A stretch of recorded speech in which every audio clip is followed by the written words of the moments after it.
Zeuh Keuh movie premiere red carpet show chan ma in clear make ani red carpet a hian show chan ma in movie te kan chwa ma in mi poimo zwalde kan lo kom don ani a in hlimpui nge kan be se a tin show nei zo a hian in red carpet a te pok an rin lan le don ani ole red carpet a show chan ma ka kom masak ber tur hi pulel sang zwala wele sakati me ke chuanin ani hi Zeuh Keuh film director ania zona kan zon masab berange weles tuna hianin he film hi I direct masak berani em ni hei ka voi khat na di film a hian a har sa itm engtin engtiang takin nge in bat sai har sa te thua chuan har sana tam lai tam takau manga amai ro chu bihring tumru na min thlen tu nia he film hian kema he ma son tam tak min pe a experience tam tak min pe a he film ka direct thai hi ka lom hle ni ani tak chu lom hle mai ti chuanin ino pan lai changin film director ni te hi ilo tum to reng reng em film lam pangi chu ka tui khop mai a amai ro chu a director lam pang nia chuan ain lama hian ka en na sa mi zo film te sa film thleng po hian amai ro chu voi khat ma hi I director ni tur din huna hi ka inda ngam ngai lowa producer te kan lo ni theia pathian zar kan lo ti thei ni pon producer kan ni anga tia hiang kema lo vision le ka lo dream chu nia amero chu ai kan script writer zaum tak zara director din hun kan chang thei hi ka lom hle ni ti chuanin hei kan film hela chwa ani lova a soi more hon na te ani theim englam pange ni don ti te min han soi sakla he film ina antir hi chu thian pathum in mangai na ril zia le thuk zia aron den tir dona tin chu mei ba ka chuan pathian tel lova mani theina zu nge hal sa zia tele tin zu ina kan nu na ti che thei zia tele I kan ko pui tenen thleng po min thren sang thei tu ani zia zu that lo zia te ron den tir dona ni a tin he film hi mi puiten mi no en sak vek turing an som du chewa chu ba ga thil pathan seile du chu a chang tu te impeng na zong zong a te I heng zong zong te hi an odlin na bul puyan ya pathian ti lo a chuan an chunga a chang tu te zong zong chunga pohan lom tu kan sei ngal ni sela kan film director wele sa chunga lom tho kan se ke pokalome ole tuna ka bulletin hi cybercrime lama changin putsama ani azona tlem kan han zot ve anga heizani na amel kan mu theya kan lom hle mai lom thu kan han soini ngal sela putsa movie premiere hi voi khat kalani em ni zani ka voi khat kalna ne no anom mel dong ko mai I phur to em en chak to em en chak om don ko mai hei chang tu te pon thathe tho dona en chak om to ko mai nuam de win hun mang ro ole kan lo mai ole tuna ka bulletin hi mizo te na model kan nei chat ber te zinga mi branda parte ania te chang ka sha chalo chan tu nai phei chu youtuber ate en let don ni ten ka sha youtube channel te ron nei tharin ka sha katidikem ka siam thar ve tun tha tang hang ka tran chawa chan youtube a chan dummy vlogs tin ka om ka mi zo ming ani tak chu te chanin youtube lam te chu modeling ai na nuam zo kem anwa ma chan chu hei ngai to wa ka ngai lo ani tin ka nun man kha dan tha ka la to pa chu ba cha har se me ma om lawa nuam ka ti khop me zanina iron nal le meya I makeup te imoya I korte po amoya chei tu che te an omem kan che thengem ke mai ke che me inal kan tilutok ka lob lu to ke chanin he zanina Zeuh Keuh movie premiere na kan han mu che ania he film hi I en chak to em en chak to khop me a chang tu pakha thi ka me sha da ni nge nge a siami zanina han hun chade win mang ro do sang sang ber kan han che nang po le lo me ole tuna ka bulletin te hi zanina kan movie premiere Zeuh Keuh ti a chang tu te zong zong an nia amai ro chu zanina hian kan zinga hian JT production te kan shat lar zoma hi dam samlo na wangin kan zinga lotel theilawa poi kan ti khop maya amai ro chu a chan te hian an kep tura han ngai tap photila a cha ome tin a chang tu te mai ba ka OST siam tu po kan zinga hian an oma me chelama changin kan chan te anga masaberin an ming tak te chuanin he film an ming te tin an role te min han soi thak sak sela kaming takhi pisil mon sangin ya chuanin a film a hianin zami kania chuan Alexa now le jeti abianu le makachang ti chanin film hi voi khat chan na ni am film pa ngai takhi chu ko voi khat chan na caution pe na drama ti lo chang to em chang to kaming hi lalmo joli sai lo nya chuanin kema afli ma kha chuanin sangte Alexa bianu akhan kan in nei lai chu lang lo Kaming chu sila ram siami na hemia hi chuanin len moi kania chuanin u Josefa bial nu hi kani a in olum na chan kha ani chu ichanin iping tak kha khoi takin na shi sila ram siami ichanin ami pala ma hang kan kalvenge he kapula che hian pu Joseph zai ming thanga adinga zai thiam kan do pan lai chang kan star na sa thenglet to ka ezani na bula kan ding ve the te poi kan in ti the ve reng reng nge ti chuanin zai lo lama de in kalta ni a fem hi voi khat chan na ni reng reng em Sorry. Foi ni na. ma sa zo kan check ni Ama sa zok chu 2004 kan ya mana ban doi. ani chu ha fem ma hian eng rol ni play le Thian pathum hoji nga pakhat kha kanita. Khat khemi fi ma hi chon zuala kania. Chuan ka bial noi min du lawa kai nok lum ni. no lum chu ha rem Har du top stand man kan ruai top. chuanin he ka sha chalo chan ibula mi hi fa pani in ka sha a ha fem ma OST siam tu a thluk siam tu kha ania khongai in iming min soi sak thaya Pui puya. chuanin fem OST hi voi khat sa na Oh, voi khat. a har sa I Har salu tuklo I atira tak phei zon in hey an film mi tu he kasiam lo ni chu. Hey inge love song. Oh ai apa hian lo tu a chon. ipa ngi sui do ni mo Yeah. izai thiam ve reng reng Oh ka zai ve zo. ane pu Alexa hi ama chungchang ka zo ma in nichina ka soita kan khan JT production po achang ve kan han tia maro chu zanina hiana damlawa wangina ronin lan theilawa a in cap sak do nem ni nyang nè ni mai zel nia jeti hi tun lai a tlang sileng a man ve lo mai zanin pon ron phana sa nuam lo tia tel thei ram kan han tia he fe ma han engol ni apli don jeti hi kanau bial nu turania china zami nge sang bial pa ka ti zami bial pa turani ta kan thian jinga mi thomani ta ne JT khatwa ya changdon mo kati manalo ni lo ve chuan ke hi thang mi thuna thian pathum jinga awang thuang ber le nge thian te ta na ding deuh ber angani ber mai chu chu mi rol chu ka changani chumo ni tak chu ti chani nang ma alu tang khong lung ru na changin I role play changin mi tak star ron in mi ta a tun kan film Zeuh Keuh wa hianin khatiang role khanang ma mu turom le donem a character hi dang do yamo ma sa ein analyze chu mai thai fa ve kan ni nalai kha ni ta he nge ma ni thiam thu po soi ngam lo tho ma se hey khokhat nge luru ring tho kan ni ve loi box ya min nek thuk top pona ngai dam dil thiam lo na nei si lo ngai dam dil le kha kan ni le ta khalai kha kan in analyze chu ni mai khong lung run ne chon mo ani tak chu ina chang ko le mai ole kan film chang tu te hun chatak min pe a kan lo me ole tu na ka bola ding hi Esther Silo ania ani chu kan chi cheu o me kan model nei chat pe de zinga mi ani kha he zani na mel kan mu theya kan lom le me lom thu kan chil ngal ni sela he film kan chwa tur hi I en chak to em Yes, en tak to khop me ya wis ti po ha en ngam lo ka ui ka lo kek cher la kek vek ka la kek vek atan chu kha ta chang kha engomoni hei lo man hi om chi na ni chu kha ka ui chi na ni chuanin hei mizo film industry hi azwa changla sa em azwa ni na zwa kan ti ang chu ingei dan ka ban che chak hei kha tiang va soi vak tur kha chuan experience vak chu ka la nei bik lawa pakhat a hang kan chang ve ni me ya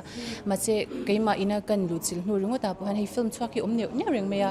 en tur hmunam tak en tlak ya tamani chuwang chuan achang na sa ka ti em hei akal athok ina thok chho ti me yang mo ma che improve na tur tam tak chu la om na chungin tu na kan kal china chuan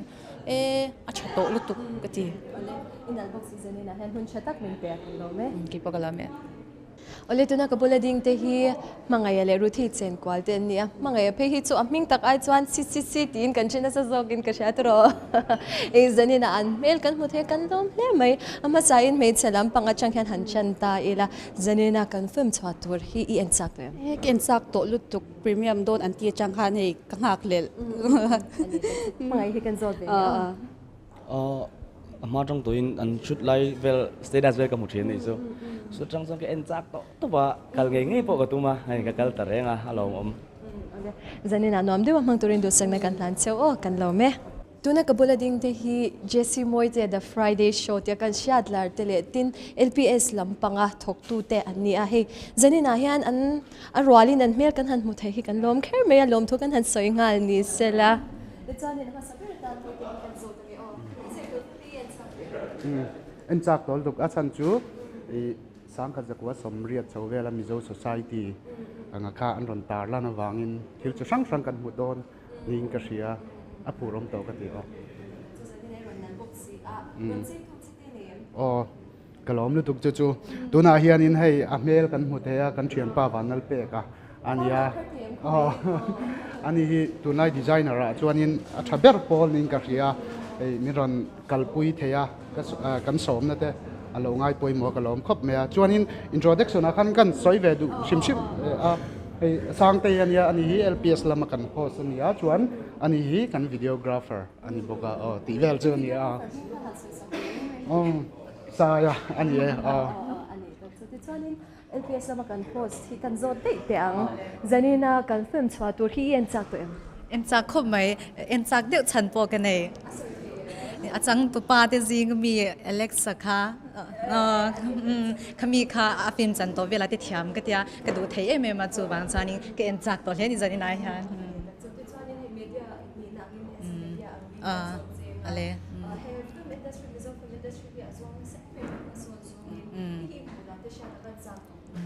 alomom ka ti atun kumin angte a po hianin film hi chuak thar hi om nora ke pon hi ke en ve nual to atin tun hnaya ti meyang mizo film industry hi ma son ema hi athok te eng tham hoi zong te hi an fak om ka ti a tun ayana sa zwala chang le deu tur po indu sakna ka hlana ni designer hi kan zot ve nge zanina kan film chwa tur hi en chak to en chak to khop mai kabulading te hi chu chong lobin chwa tir lo hi ka tum lo shim ma chu wang kan videographer kan zot ve shim mang en chak to en chak to khop mai hun che tak min pe kan lo me kan lo me ole to na hian siami ke si le Richard te bula kan dingania he zanina an mail kan han muwa kan zot nga le top me nge siami ma sa zokin han zot tai la zanina kan film chwa tur hi engtia lo shange inia ti chwani en chak to mt te soi them usang zola hian en director hian mi lo soma kalom to pa hi na som ta ka dim lo ngai be kalom to pa cha jang chuan ka sha hei a chui le te ka ve ena ti khan mu no mel to pa chuanin he zanina iron na le me ron chei tu chete an omem ka kor ha ki ni umami min thui sakanita chuanin hair makeup pi chu keima thiam he mai le Richard hi kan zat ve ge zanina film hi en chak to en chak lu tu khei trailer te kan lo en mo mu dam don khop mai trailer in chang chanin eng tiang anginge omirin enge hei mizo man lai mizo thil hlui te hei an ron tuai thar don in ka sia mu dam don khop mai alde tenu pania anu hi bambi ania te chan he zanina ron nal khop meya an pa hian a chei reng em ka she chang nge ni nang ma in chei ui min chei na sa to ba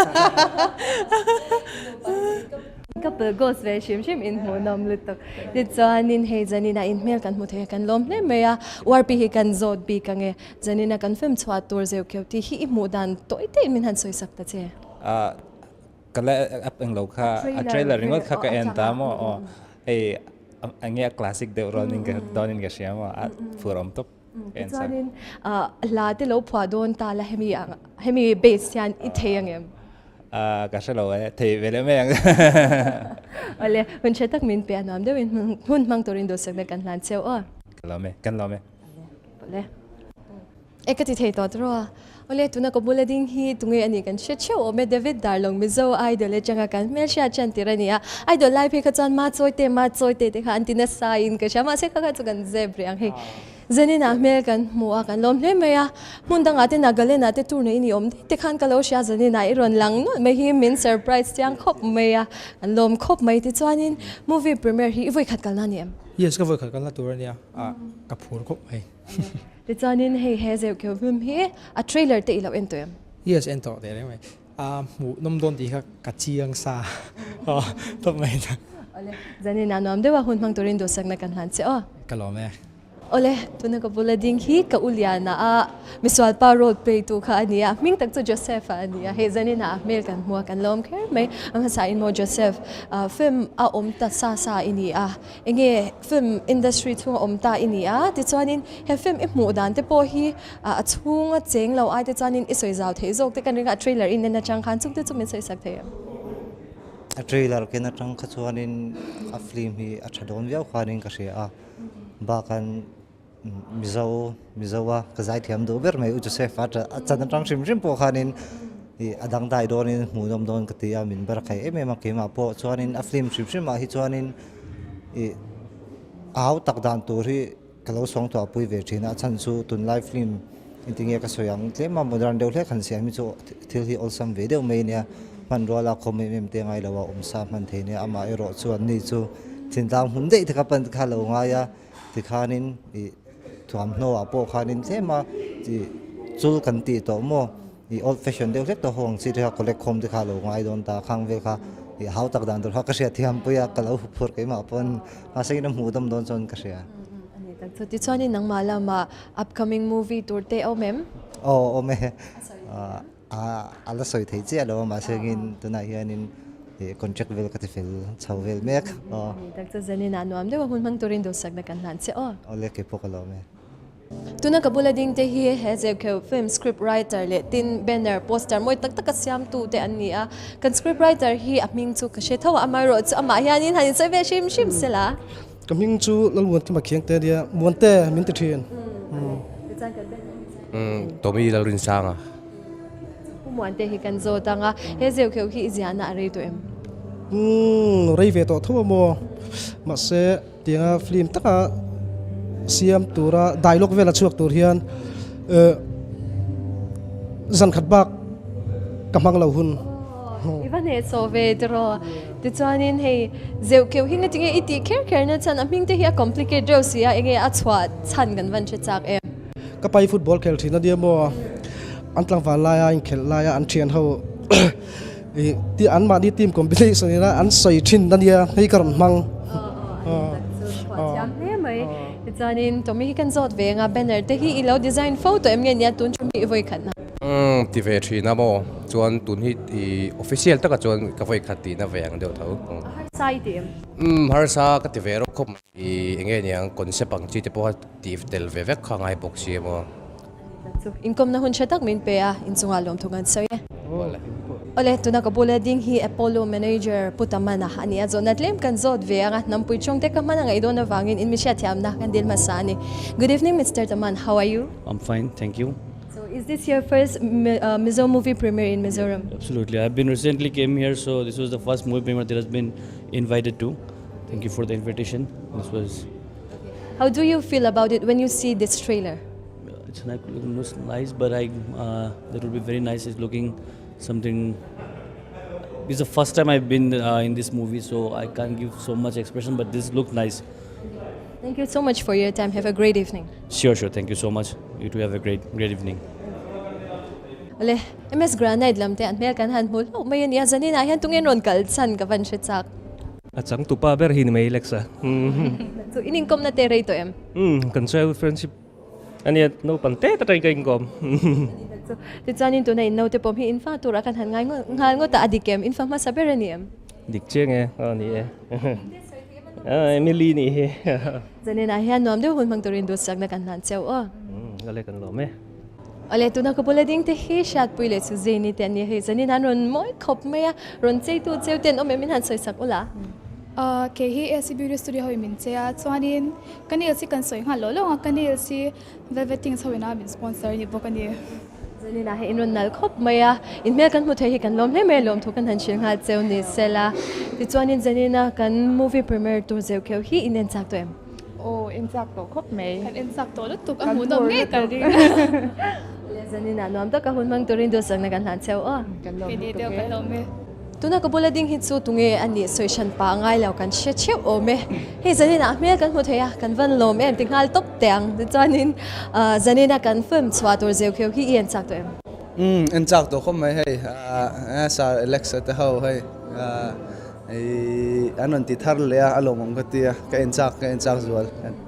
so ti chuanin kan star pathum JT production Joseph tin Alexa te kan han mu chot don ani a ti chuanin abula changin he film he shoot chat le tur ni ta se ron som don ta che sela ilo owangem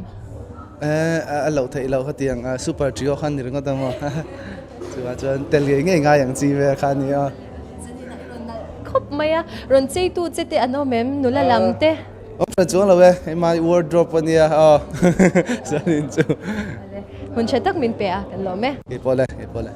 kabula ding hi biak dika ania thala thiam mai ania he zanina mel kan mo kan lom le mai kan tile ange te chanin bd ma sa in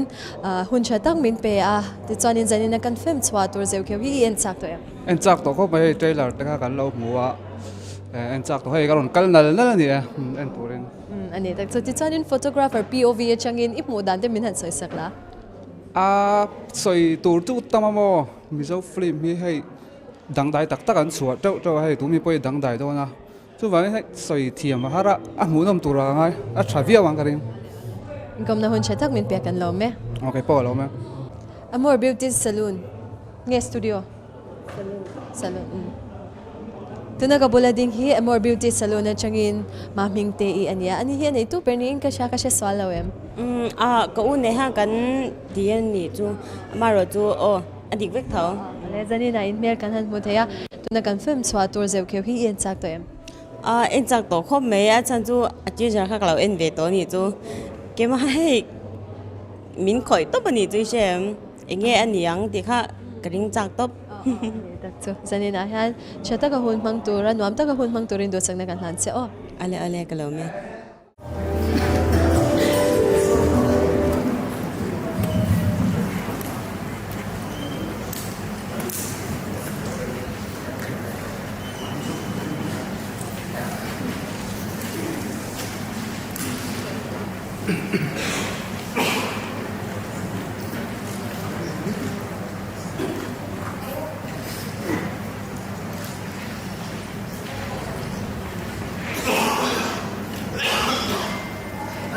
zanina Zeuh Keuh movie premiere mang tur lo ka zong te zawai in ka lo seu ani tunai chu ka shiring man ve deu ne nia tukin sing na thila be lo te hi chani kapu engineer ko lo bia ta ke ma hi lo engineer ko le ta ko te alo thong bul ko ni chani lo shi thla ma sa no nia te chani kan hun te kan la hek lo wa kan ti tura kan mun so so na chuan se man sa turin pi ro min ya ni kan so ma le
Misingri nga chuan lalpa arin nama chachaw ani. Yandri nga chuan lalpa arin nama chachaw ani. Lalpa na kumay sa bakse. Pagkaan. Wala pa yan kumay mga ang sa toke nang hindi ang hindi kuya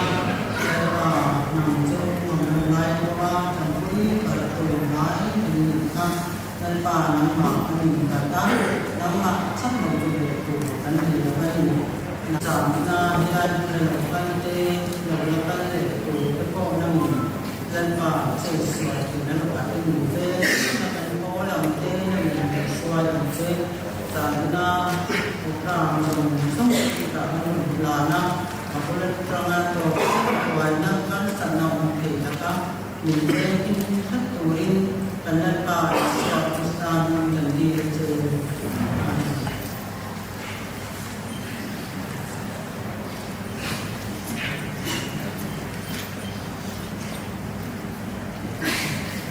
Pero hindi natin sumaan kasi tunatuan tusoy din siya din ang elemento na nademinate sa turin na film director na sang wala ng song pinagale.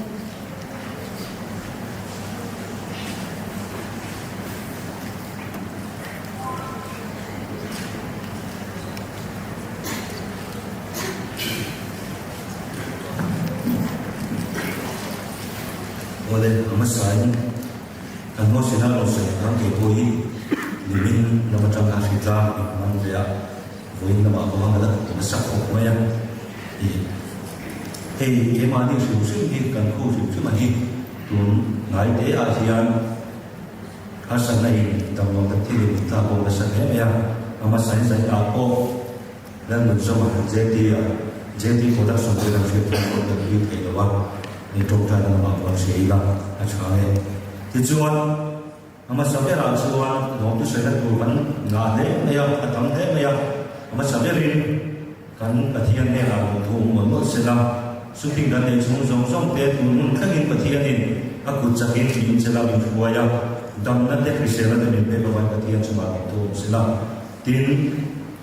zane lo ka thom song te in sa ba cuma hin lo tu sai tak tak kan sai tak me king boga tujuan abikin buat tu kotante, waimete, anjunga long tu masih tak mek mewa. Engki mak kita ya kan long sungin, min buat buaya, min long sung thai memang. I kai foi dan kai nate do kai foi tu man dia, anjunga long tu masih tak mek mewa. Tujuan, kami ven nama, pai pakon nama hian, section 3 ani ka ke tujuan, waimete section 3 hian. Zan nama asalin test tu ti nama song tai, min po saka anjunga long tu masih tak mek bokani tijuan ese wo lam khan ticket den sunga te min sor ko saka anjunga long tu masih boka tijuan kan sai le wo chu he Zeuh Keuh movie shooting nai hian hol ruwa hian thakhat tin lo chat thanin kula chumi shooting kan le chung chuan taksa lama te ha sana em nei loi pathian ni buaya chu pathian ming chu paket on sila yedan sei duan tin thu dam tak sei na hunan lawa engki ma han long tak set ni ti kha sane lo ko mian ning she sa kuda ta du le ni ti kha kan to me han na chuan kan dek ton te le akru chun in der she tin na lamba ka lo hoi to nga ama sai kan script writer nan mon ki man thiam te lo chok se lai lo so ma kun lo be ka lo na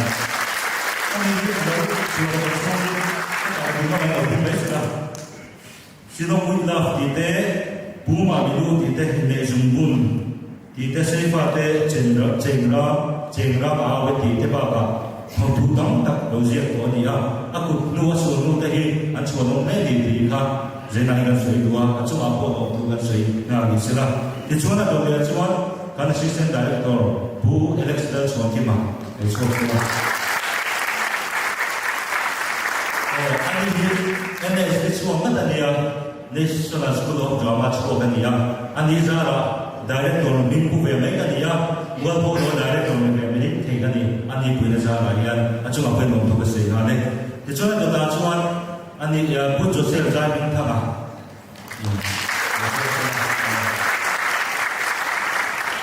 anh hi kan u chang zo em mai ki ba kai khoi kan ngai na te hau kan ngai na te zil kan ngai na te min su tu min hau tu le ga ma so na tu em tu ni a chu ai mo tu ga se na tu se la ye chua kan ngai che lam pang te la kan lo so ve tu na sila ve sia me lo so se la tu ye ni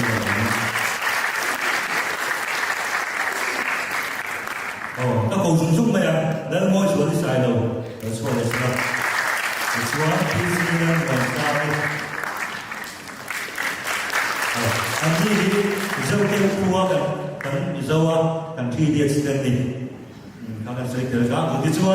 cần tiền lấy đó giá tiền chút tiền mà lại đâu phải cần tiền ăn đùa buổi lễ là chỗ kia mà đi cần xem tất cả các Zeuh ai rồi cần tú mà cái mà đi ai u theo cái chỗ ăn lâu luồng liềm nó chín thà gì à tu này chỗ này bắt tím nắm bằng áp ăn tu áp cái cô hi cái tiền muốn làm cái thì nó cái đi chỗ bắt sát cái khẩu gì cái tiền lên là nào thì này đi chỗ cần videographer nắm bằng tay hi ông bị cái tiền cầu số ra amen về cái này cũng có được bị gì hi những mà đi hát sân ra vàng in à rồi tới thì là quá tôi nghĩ là cái sao là nó số sẽ là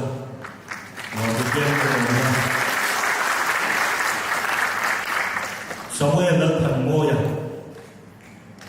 anh nghĩ ai có một đó là quyền tiếng thế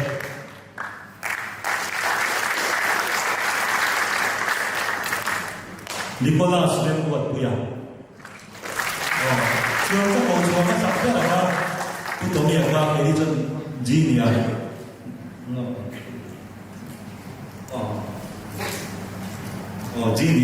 Genie kasi so may tiya no cartoon film mình ka ni kata mình ka thì anh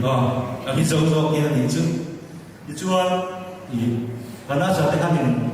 rin chuan ka ko chin rong ki tai ko kal ma sela momento mi sem sa turin sa ba kan ma trong khan pu em sa ka so ma do chou se la ni ka ko cho ho ni tai ni ko ma ni pu ko sa sa ma pu Joseph ra ni tha na muan ki ma chi kiam te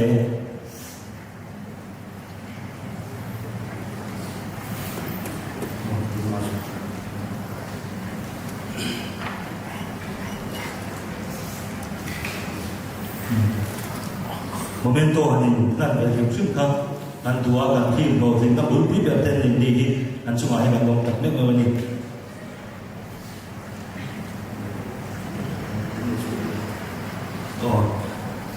thứ gì chủ này có trên bàn đúng không mấy một xe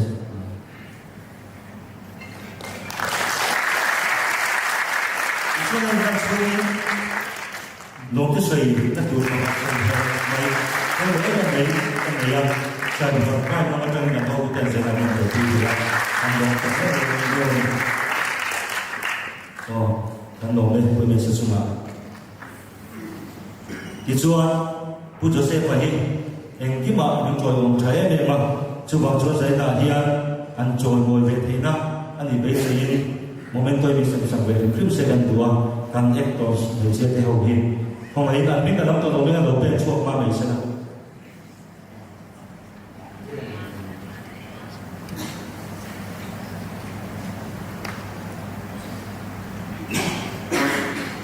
thứ sáu thì mình nhớ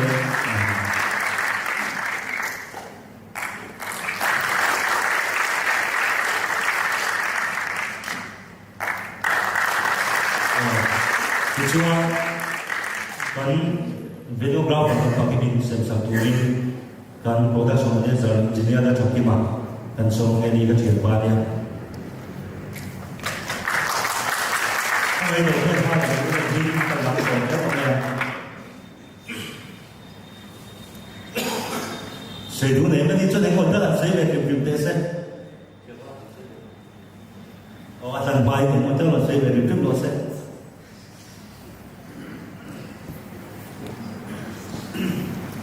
thu suy tu này có cái nền sản đó, ama đó su hem bị phim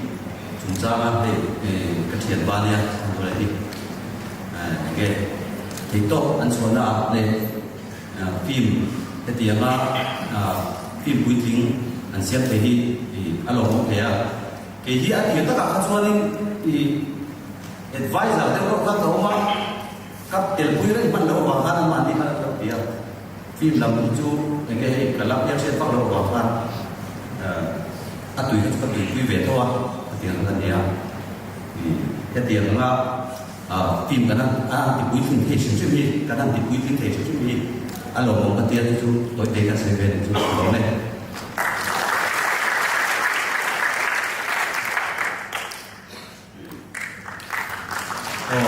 anh chỉ để tôi nói về cái này là mình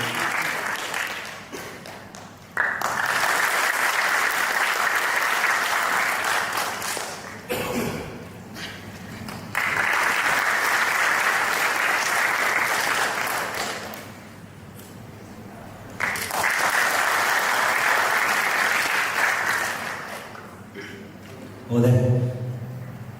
engineer atau cuma tuan saya tuan cuan spesial tu orang kan kau cuan tuan buat tulang acara ronggal teh buat buat ronggal teh kah putar nanti pagi kah kau yang mencuak biasa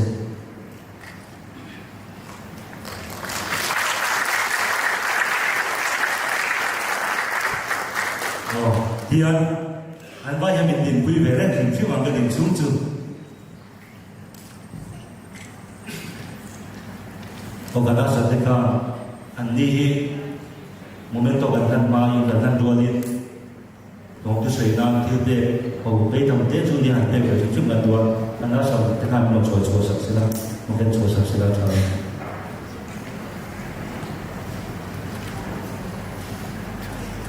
oh, anihi min sa momento gantan sa Korea, kanuhin ang kausok, medyo kanuhin, pero hindi rin kausok.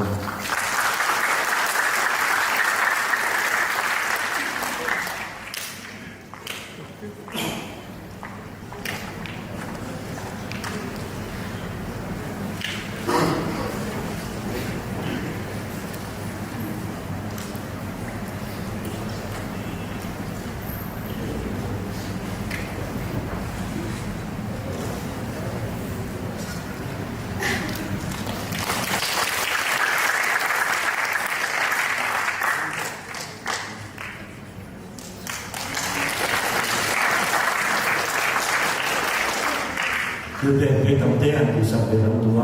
anh chưa bao giờ dễ mà anh một cái gì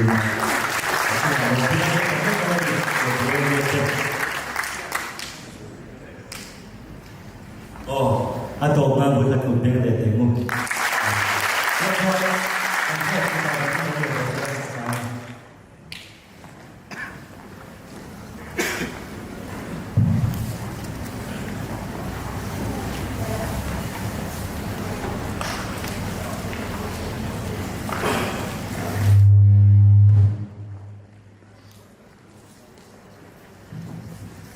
Kan casting crew te tin helala lo tin swang song song te sunga lo kan soi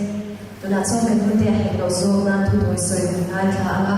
cyber crime na changin ro tin swang to ri amin me kan lo wa mai ro tin swang to ri ka sha mai lo wa ni na ro tin swang ko na in tin kan sai sa mai se na cha o me ko mai in ku be ni lo te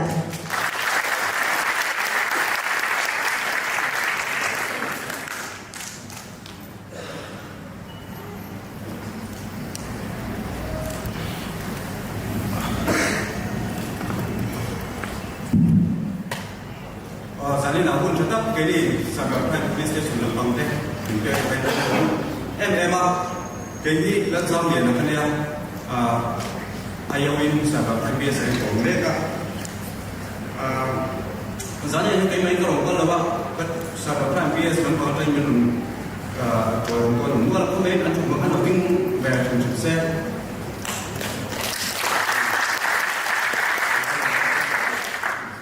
Sani ini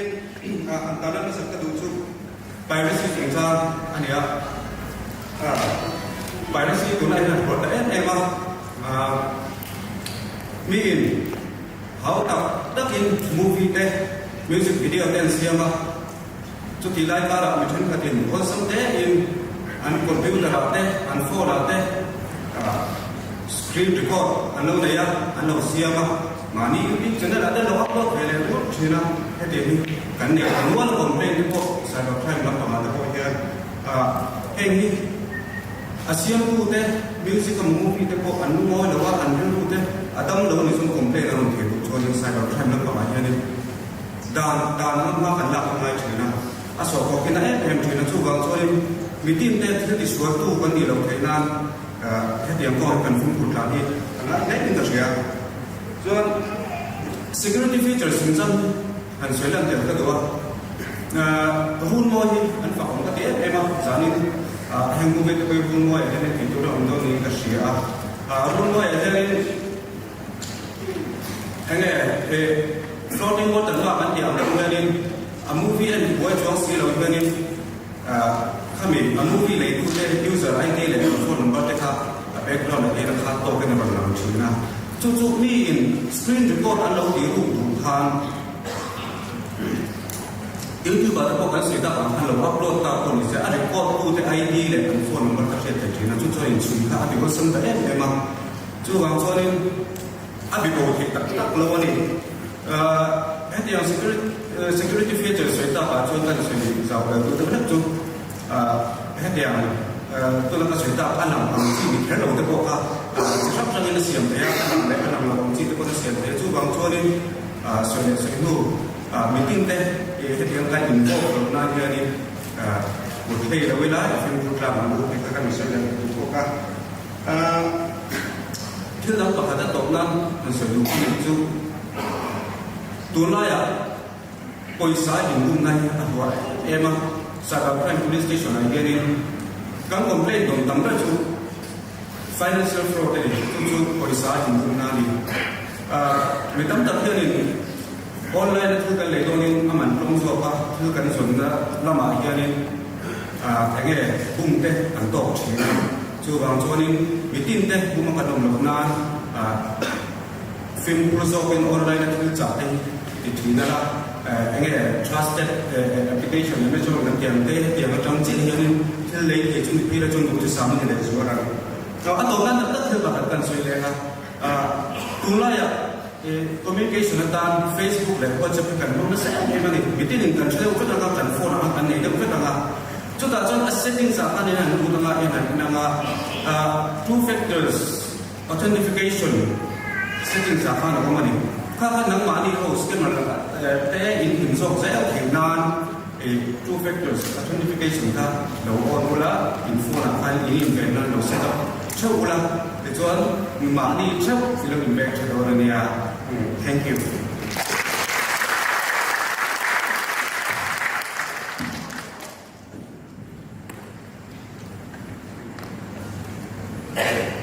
Puzal ya na suwa lang tuman. So ito na suwa na movie kang sa labon kanay doon na nga in kang sa tutuhi cybercrime inspector pumalsong dong sila ani akong may notes ho sila ani yan na kang sa bayan tutoy po minanay sa face sila chome kubay nilolo mo.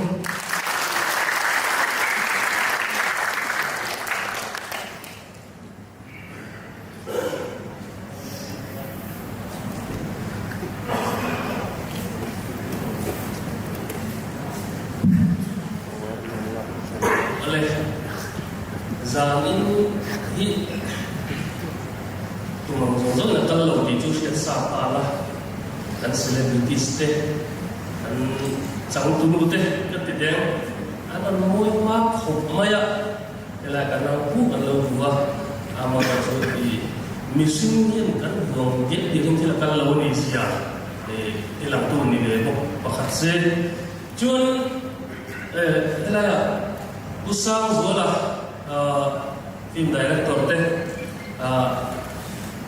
atira chu korean to da ko an dia ke mani lam ko no ke thawa sarem chalo la ba yu kan bingwa claim han chiang lo de ka ra kan da no ka ma ra chu tun hun cha ila elai film ro twitter mai kamo fi zem kem do no ni kan ki ro ro ni tak tak in ro ti don so ta ni ta kan lo ma helai dulu ki kong lai lawa tuan ini tan kan kom kam lam pa kali lawa amaro chu thar hun thar kan chuang kai ve tu ra tu ban lai ve ni se chuan tu na kan thok pi tela pang kan soi thowa kan soi tum so kai ro chu thil pakhat an soi tai la helai cyber crime lam pa involve ne ke ni lam man so ve mo tin tin mai thei helai kun la ko vera chalai ka le celebrities te films industry music industry thil tun la ko vela miso ke ba kan so na sa to ni tun ma movies te ko an sa ko in sa zo ke ni ko ni zo ba chu ti yang huna chuan movies an siama online platform OTT platform along the way ne e khoi la ya event khabin chu bo ke ma chau ka lu sat zo ma ma mai the event khabin kha fi ma kha khoi khotla zo ki mo khoi la man lo chua la ki ticket an siama hola hol ye da mo anang ti ta thina ni kha bo kha azia viang to ma se chu aya chau ka zo le ma so zo in wa chuan OTT platform to to na ko hin ka rin darin OTT platform mangin tu na film de kana release wa platform sang sang ai nen thai tu lo ma poi sa in e a thai thai ngan lei tu ra kan wa ya an lei ze lo wa e chu chu kan film industry me zo film industry lo pi tin chho zo na tu te po ni na che om ka ni tu ma wa film sem tu ten siam ve ni ka lo le an lo so lo an ti chinu ti an lo helai kan starting to that ku Alexa te ko ya film chan te kan en very from ru te po ahun la jana ko kin viang te ma se ku ma ku ya la asoi dan ta piracy fang to in I du thuan sam lo sia te kan sia ni an film chen kha da ha da ke ma di ne da po mam the da ya asoi le soi nu thin kan lo in ro ve ngot na chan hi film industry ma so so zel na ta en ke pm pi ve kan du ni chumi tu chuan cyber crime te lam pang kan lo kan dia ang ke kan pen venga an pui thina la kan puya a chau tu te kan film kan cast te actor and actress te ho te in lo tu tak te in lo chua chho thia film industry hian hian asian na ma ni ti kha bi zong tu ten kan chia chho la tan khan ke no ni event hi na kan nei ve ta in ti hi min non so chan le an dai to le la a film chem to ten mes basic dan ko nei ka ria ki chun pakhathan sei bel le kan bu chu he film bi ki nia film ko long tak ani ka be se ma chu enga nia a film ku hi yan chua ala ni bi chi lo ba la tla ko da nan ku da na chuan to lai kan mi zo society mil de mai ahun lai le kun ma sak ko han ti la mi zo tun lai de wa chen mi zo ma de ko zo te ko to ma se chu mi ma la pa thil I khotla he local la ti ma local ban ke mi zo apo tikan su den lo chong ke kwa su den lo chong ke tikan thei lo chong ke ma se kha chi lo ka ra ka a fi var lo kan ti don nge ana chang ke lo zuan de te khan a fi tlai de tu na poina la thawang thian zo jing a fi tlai bi ko zia thei khatiang ang de ro khan zu yu tok mai an lo zep ki ve ni kha zep ke wa khan a to ba I tragedy zo ko fi mi an to chowa ama ra siam tu te ru zong zong kan siat sak sak lo kha khan impact tam tak ani kan ma a tha zo min a zep ke kha thalai te he kan na poi ni zep ke khem lo hian khalam pang pan san zo khan zep ke tel lo hian un the ni ti zo hi an tum ber nin kan siam ma ra chu kalau an tum ber lo thela ni pon chen tam lo tu ra mai la ti chuanin engineer kan director te kan release dan tu ra an ti kan thiam chi lo wa anon na ya anon in ro man tu ra mai la helaya akingin release tu te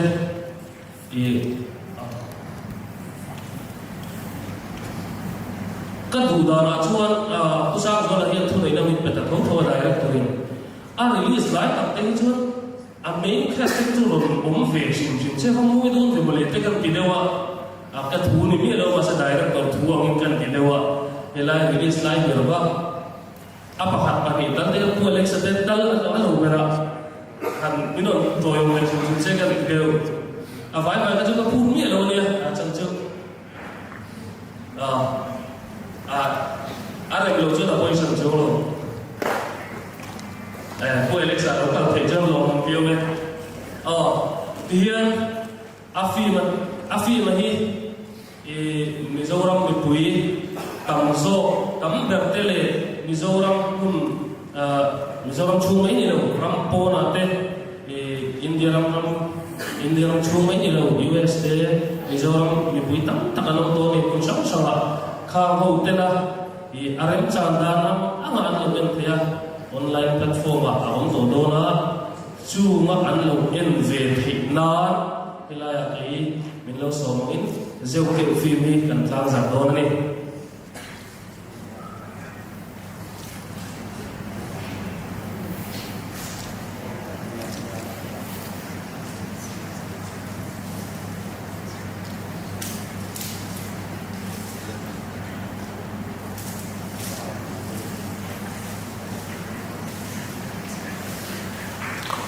Oleh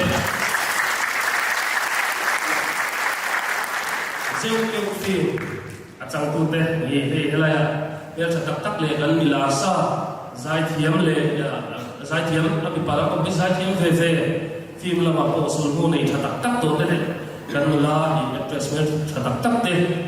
kan Mizoram mi puitan in lo mer sia chung zong je na te Mizoram mai po ni lo wa an career duom tak an man chong je thi nan du sa man chungin te phim ni katlang za ro se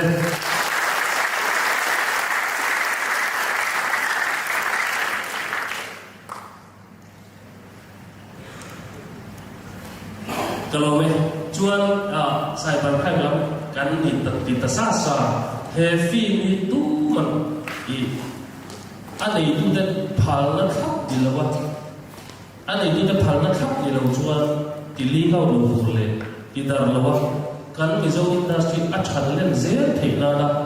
man to te chen te lo le sak chuk du sak na ta sen tu te tin mi pui te cái điều lắm có in năm về lực thật chặt bộ anh ấy cái lỗ mẹ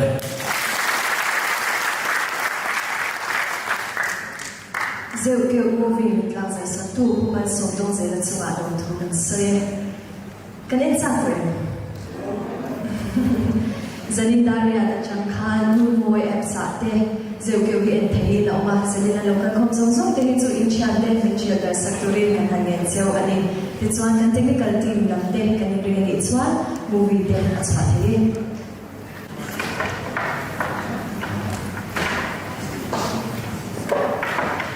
anh đi một môi một trăm nghìn xí lên để môi anh gì ấy bữa ăn năm của một bên chỉ cho một môi hậu này đó anh thuộc hậu tình hi một môi chúng ta còn thuộc gần sấy mà anh ấy thì đó Ole sakte Zeuh Keuh movie chu kan han en zo ta ania I mu dan te kan van chet sa ke min soi sak theim amu nom ka tilut to ka karil rungai tuana mun danga seng mi alo in ka en tluan para munom ka ti ja achang tu ten an chang thiam ka ti tin story kha acha ka ti ya an chan na mun ti khan lunga ti lenga engkim kha a munom ka ti ya muanwang ka tin an director hi sang zala hi ke ma pang ka me cha ten hetiang ang taka film munom tak mai alo direct reng mai hi a chwanom ka ti ya ama hi kal zel tur bondo sang na ka han ngala ni mun che tak min pe kan lo me lo me ani hi chu he ron chap chuak ve ngi nya I chap na sa via wem I kanin zoom thayam zoom thầy tộp lắm bằng kha pay cái chữ in zoom thầy thâu na chữ in zoom har tàu không ấy cái bula mi pay cái chữ lão tí đậu phap đó mà cái đúng cái bula khan mấy chia nula pani khan thu box xia chắc khan tí kha ông được chặt chặt chú ý lâu in zoom quy tên niệm à in zoom thâu nia ba cái mà rồi bộ khan cái feel tụ cái chân chú tụ naya nia sorry nang khan loi mil bok men thian te he ka chan ve neu nawa kha tiang zong zong thian te enge in hmanga inang chi kha tiang kha ron lana wang khan ka feel ve ro khom ti chuanin acha si na kha han thuk ro lok ta ila I modan kha mi he film hi modan chim min han soi sak ta che nia ke ma chuan ti mai ang actor se ti lawa chuan production emo engin mo ni kha tiang vela kha chuan I hei ti mai ang ka mel shed lo kala mel shed lo ke ma kalo la mi ke man mi mel shed kalo la nga lo wang pon mai thaya I ka mel shed lo deuina video ron siam ang chi te athen chun la ni mel shed lo ke ma mel shed lo ti la hei la lar ti mai ang kan la shed lutuk lo ang chin ni ta a character a role player te ro chu kan shed lar lang an nia ma se ti chung chuan a story kha hei a overall ang chuan tha kha ti khop mai chan chu hei chu le soi nu thian in manga ina lampang ani wang ha ke phei chung ka feel le chuan a hmu nom ka ti lutuk ba puya hun chetak min pe kan lo me pole kalam tu ke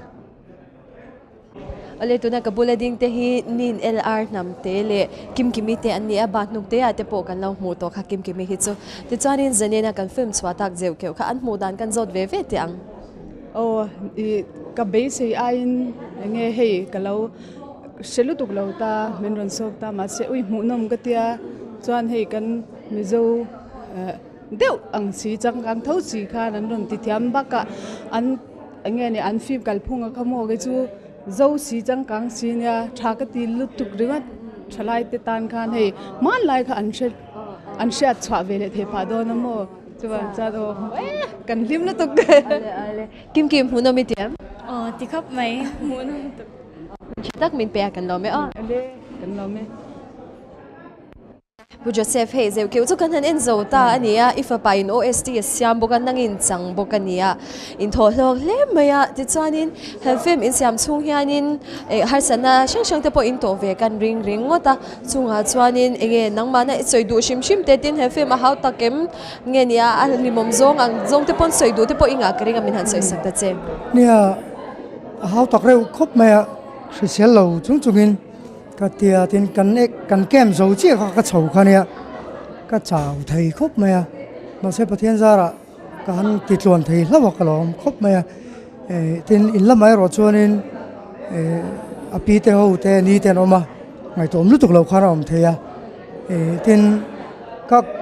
khilai kan anom chunga ka ngai to na lian ber kha chu mi hian tinge min muang o ti hi ka ngai to na lian lu tuka speaker kan nia khalaya again love story han chang le vel bor han rui der vel bor ka nia har sang renga tin ka be se yang chin YouTube pa po an comment ron om ta iza omasin khatiang mai me tel turin ni lo sin chu ti khati ti vel kha aron omani maro chu ke ma bi ka chuan arts nia chuan ka tel kha amoi lo na ka shep bok lowa ti mayang speaker kan ni wanga thil kan lim zong kan lim na thil sual ni lem lo chuan ka ti lo vek ringo to chu chan tru ha ka shelo dewa chuan helai in kar dan na te poi sut thia angai ni hi tiril rupu ten ka ngai to na om na sa chu mo nia dik che ti chuanin ni in han chan ta ka khan khoilai khange har saber iti nang ma bi ka rui mit meng kha har ka ti khop na thil dang ka chu ati mai theya ma se men rui lai tak kha har lu tu ka kam mit tak phe chu focus ani ta lo sim zo ka achan chu ka ti thei thot lo rui te meng khamo chu ni min chetak min pe kan lo me kan lo mu tu ke ole tuna ka bulading hi in chat vek kha miswal pa ania athu soi tur in chang chup ti ka sha kan zon nga lenge tuna ka mu dan khamo ka expectation apel du ayin ka ria atira chuanin kada sang vak lawa timma yang tlang don soi la ma se atop kan en kha chuan he tilai de velena om ton ka ria tak chu in ani le mo atopa khan anon chap chwak na salu to ka ilo chap ve rengem nia engeni a film maka feeling a king telani tiang hey en zong khan om veng tila hian hla ang rang deu nin ka ria khami ka chu a film chung bi ka a technique te ka chu thu shana lo da ta ni la thil ken te ka na ya tai than ka chu in mizo film hi a class lo emen tia ma se emotion a in class lo om lawa ka ta te khan เนี่ยมิโซฟิลมีแกเอ็นโฟตัวที่ไม่แต่งกูมีนัดชวกเตปแกเอ็นตัวบิกินอเล็กซ์ก็เทียมก็ที่อิโมชันการันติดชวกที่มันนี่เจอและฟิล์มจังไงเราแล้วจังมีเราทาร์โจเซฟและเจติกันหัวอันเพอร์ฟอร์แมนซ์การฉากก็ที่มักคบไหมมีตั้งแต่พวกนี้ก็เรื่องใครเราก็จูฮาร์มีทวิตเล่มแต่ก็จูอารมณ์เงี้ยก็แต่ไรแต่ก็จูole ti chuanin umiswal hi kan ti fu me ani hi YouTube la ba chuan miswal pa ti in oma kha milau shat sak ola thil dang dei kan zo dang miswal pa kan ti fu me ya ikming tak hi kan van che chak em H lalmun puya MP tin min ko thina mo un che tak min pe a MP kan lo me pa ka lo me kabula ding hi Jessa Caroline film director kha ania he zanina mir kan han muate chuanin ka sha chalo chan Zeuh Keuh director hi a chan panin ka sha aron choi omni in ka sha te chan director an chan dun han director an ni ve fe a te chanin director POV a chang te pon ani ang chutin mi malang te pon ni ta sela he film mi modan te na mu no mi ti reng em ti te khamin han soi saklaเนี่ยหมู่น้อมไม่บ้ากะให้ขัดเตียงลำปังเท่ากันเราข่อยต่อตาขัดเตียงกันดูขบเรานั่นเต้ที่นั้นจุดชวนอังจีแต่ว่ามันหลายนุ่นลุตุกอังจีกี่มานี่นะกันตีลั่นเวตักเราอังจีแต่พวกเขาหล่นตีลังอาทิตย์ก็รุ่มขัดตีอาชาขัดตีลุตุกก็มั่วอันนี้ตักจุดที่ชวนนินจันนะจังยันินรุ่นมวยอะไรเทียนอมตาอันนี้อินละมาชุ่งเตปอเราก็เราวันตอมอมนวลโดนอันนี้ชุ่งเตจุอิเลสักนี่โดนเอ็มเลยสักครั้งอันเอ็นเราว่าตันจนเอายอมลุตุก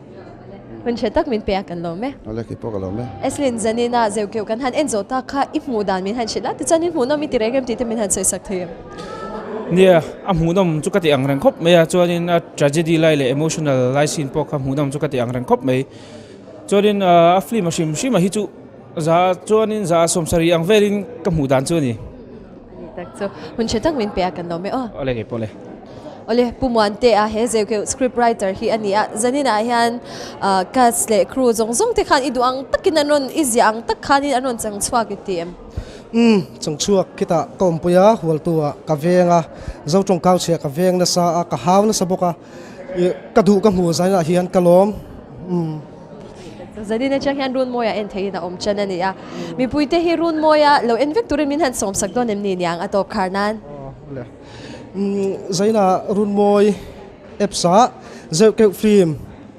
en thei rom don ta bizoram mi pui ho zong te run moi epsa milo en saktorin khoina lutak karon dile pumuante kan lo me pole kati zong kha Zeuh Keuh film premiere kan man thei te chu ani a thlir tu te na to tlenga milo tel puya wangin lom thu kan soi ani kan lo me